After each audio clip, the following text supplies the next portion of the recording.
student. Thank you.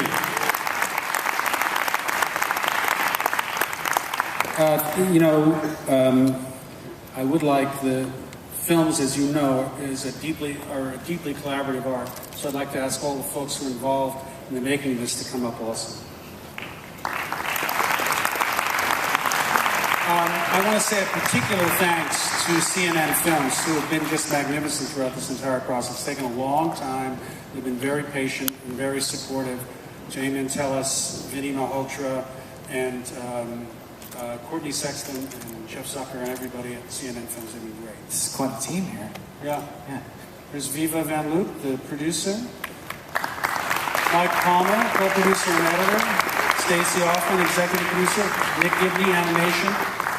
Gabby Derbyshire, executive producer. Will Bates, composer. Paramonis, associate producer. Alexis Johnson, associate editor. Aaron Barnett, editor, and Peter Elkine, co-producer. So yeah, big team. It takes a village.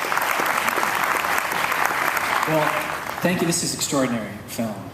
Maybe we should just start by you talking about the origins of this project and where this came from, why you were attracted to this story, and where it went for you.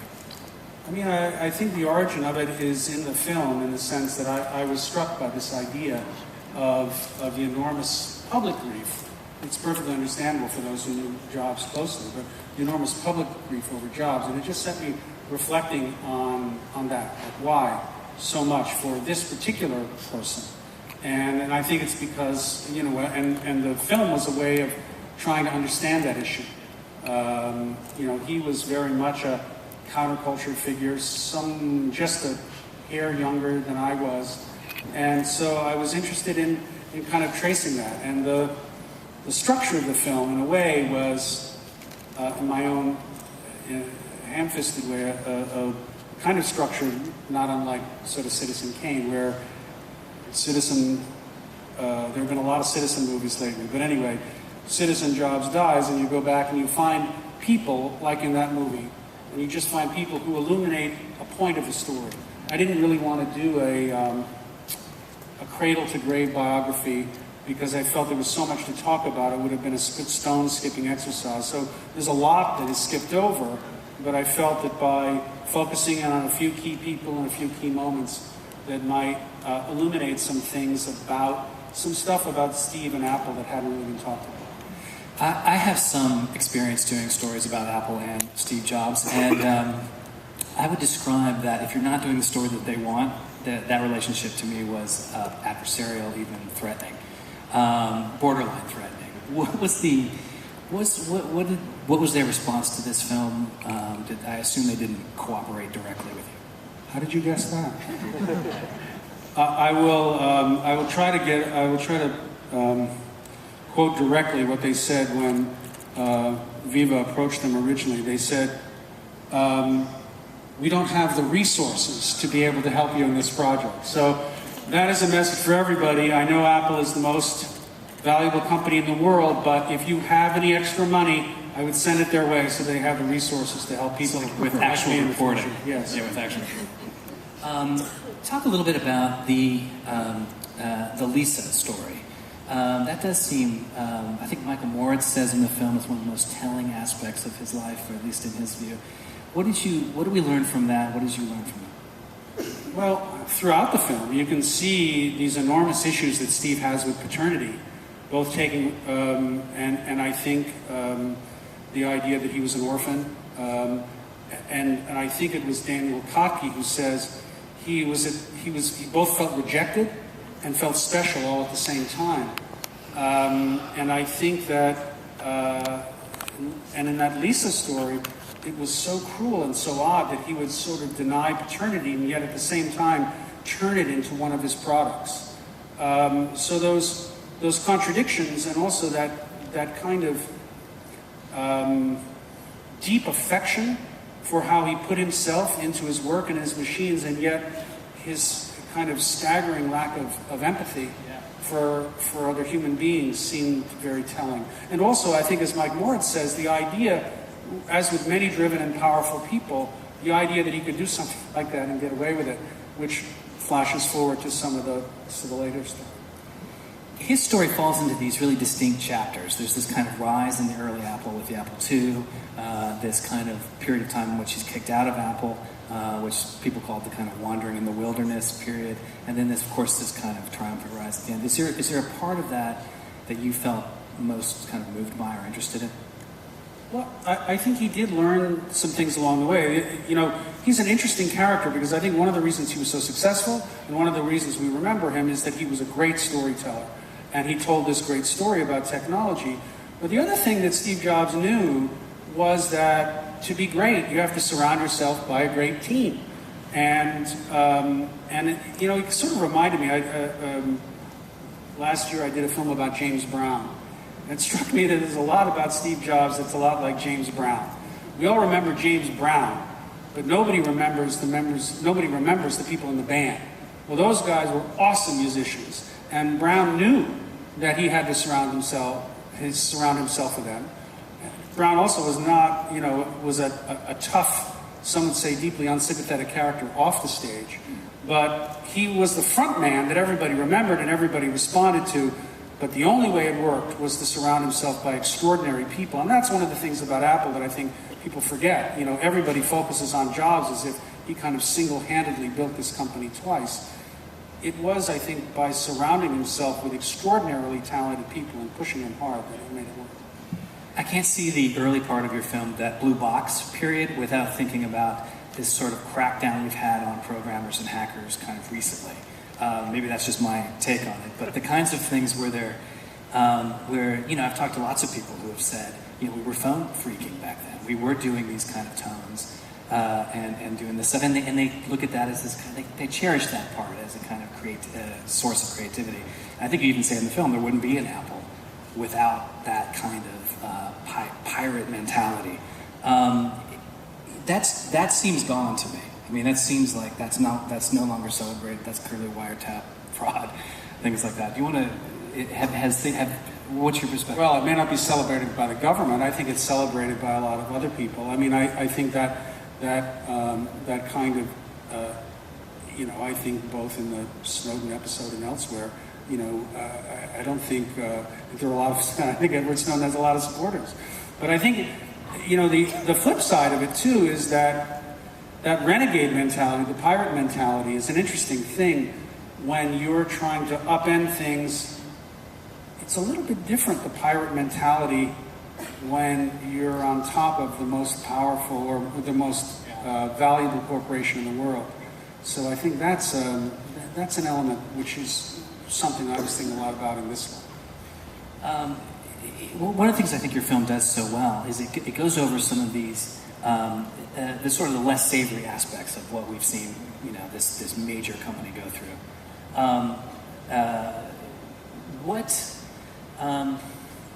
Talk about this myth that you come to, this kind of willful ignorance we have, where we want to believe that something is what it is, and yet we're willing to look past some of this stuff, the Foxconn, stock backdating, things like that. Well, it's very difficult to confront it because, I mean, in my pocket, and like the Ring, sits now my iPhone. I still have an iPhone, and so, you know, we like the products a lot, and we don't want to think about where they come from or how the company is managing itself, or a lot of these other things. But, you know, we live in an environment and a time where the planet may be dying because of what we're doing to it. So I think it's incumbent on us to begin to think about that stuff. And particularly, you know, one of the interesting things to me about making this film was when we think about Silicon Valley is no longer the place of the hacker. This is where the most powerful corporations on earth come from. And so we need to think about how that power is going to be utilized. And I think that's important. I know there's another film coming, so we should go to questions. Anybody have questions for Alex? Let's see. Yeah. I was going to ask you a question about a sociopath, but I'm not. I'm going to ask you the question. Can everybody hear him? The question was going to be about the sociopath. But the question is, you kept asking about core values in the film. What do you think Jobs really thought were the core values of himself and his company? That's a pretty good question. So the question is, what does Alex think that the core values of Apple are after going through this story? And because Jobs keeps coming back to this idea. Our core values are still there. But I think you rightly question, well, what's he actually talking about? Well, one of the reasons I spend so much time flicking back and forth between Silicon Valley and Japan was because I was trying to get at that. In other words, was there some spiritual value that he was seeking in Japan? And I do think there were moments based on the people that he knew that he would get closer to them in Japan somehow than he might otherwise do. And yet at the same time, I think what he got out of Zen was something very superficial. And it was kind of a kind of formal elegance. It's almost like in the rock garden of Ryoanji, he would see the beauty of the design, but not understand where that might take you in some sort of larger spiritual direction, and not be able to connect, the idea of beautiful values in a product to how you might express those to other human beings. So I think, he believed that he was making the world a better place by making beautiful products, and that's it. That was his idea of simplicity. In other words, it ends at that. If you make good products, that's all you owe anybody, and you can stash your money in Ireland, and it's okay if, you pay Chinese workers far less than they might be worth, and so forth and so on. So I think his values stopped there. I think that was what he got from that Zen simplicity, the sense that we make beautiful products that people love, and a story.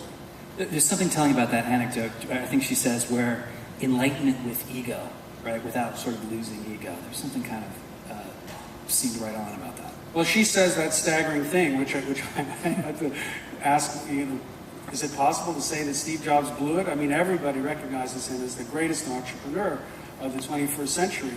But I think what she meant by that was that he didn't, after forging this great company, he didn't take with him that idea about really trying to make the world a better place. It's interesting that he would mock and vilify Bill Gates throughout his career. We all sort of did. We did, and he was the bad guy. He was the empire, the evil empire. Well, look what Steve Gates is doing with his money now. He's helping.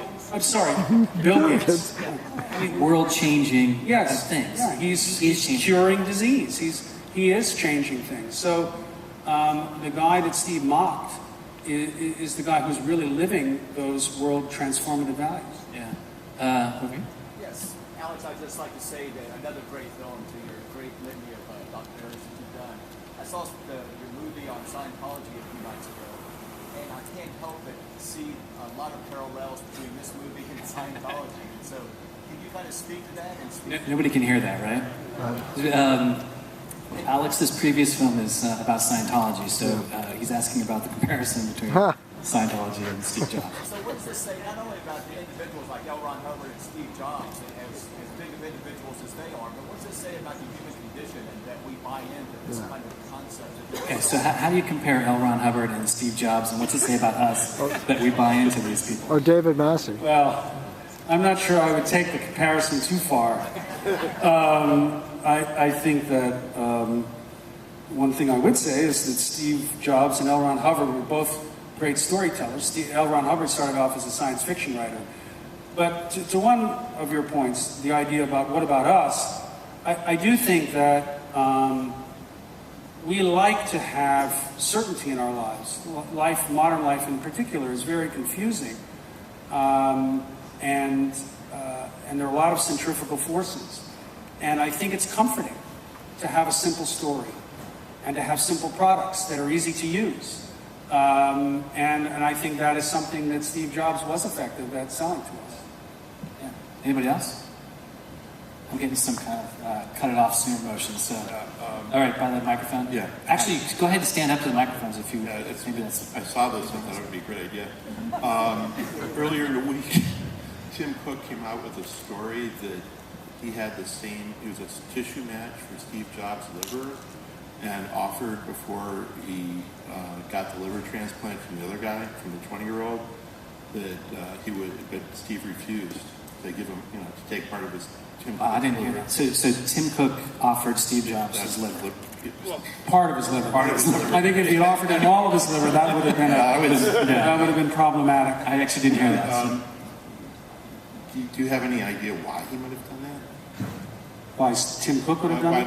I can know why Tim Cook would have done it, but why would Steve Jobs refuse? It would not. Because he was gay. No, I was about to make a joke, but I'm not No, going go ahead. No, I don't. The free spleens, anyone? Yeah. Microphone helps. Thank you. I have a two-part question. I apologize. The last three films you've done are all, I think, are all really spectacular and interesting. What do you see in common between Lance Armstrong, Elliot Spitzer, and Steve Jobs? That's part one. Part two, what was left on the cutting room floor that you kind of wish you could have kept it? To part one, I can't answer that question. That's for you to decide. I have no idea what's in common. I seem to be drawn to these figures. In any case, in terms of, what was part two? What was on the cutting room floor? On this Man, you should have seen our 6-hour haiku cut. Yes. I actually think that there is a lot that we left on the cutting room floor, and I think the story of Jobs and the story of our relationship with the computer, we would have liked to have made much longer. So maybe someday. Any other? Okay, way in the back. Yeah. You. Yeah. In the hat. Yeah. There's so much out there about jobs, obviously, these next things, Walter Isaacson. So, do you speak at all, rely on that? Did you talk with Walter Isaacson, who wrote the big book about? I talked with him briefly, but at the end of the day, that I kind of went my own way. Walter wrote a very big, almost encyclopedic book, and he touched on all these things throughout. I really didn't want to try to replicate that in any way, and that's why I took a very different approach. Yeah. Steve Jobs had a twin, and I'm wondering if Mona Simpson That's right. played any part in this. The writer Mona Simpson was surprisingly, we learned that in the 90s, I think, right? Right. I reached out to Mona Simpson, but she declined to speak. There are a lot of people who declined to speak, in part, I think, because the film wasn't sanctioned by either Apple or Lorene Jobs. I reached out to Lorene Jobs very first thing. And actually, we were supposed to have a long phone conversation. Then I got word back that Lorene didn't want to talk and didn't want to be cooperative. Indeed, Lorene reached out to a number of people and either encouraged or pressured them not to talk. So it made my life a little bit more difficult, but I soldiered on. Oh, we're gonna one more question. What does this say about selfishness and narcissism? What does this say about selfishness and narcissism? Well, I think the answer to that, I don't mean to be coy, but I think the answer to that is in the film. I mean, I think, so that's what I would say. There's a funny tweet going around this week that said, do you want to sell $10,000 gold watches to rich people, or do you want to come with me and change the world, right? Which echoes what Steve Jobs said to Scully. Do you want to sell Pepsi for the rest of your life, or do you come with me?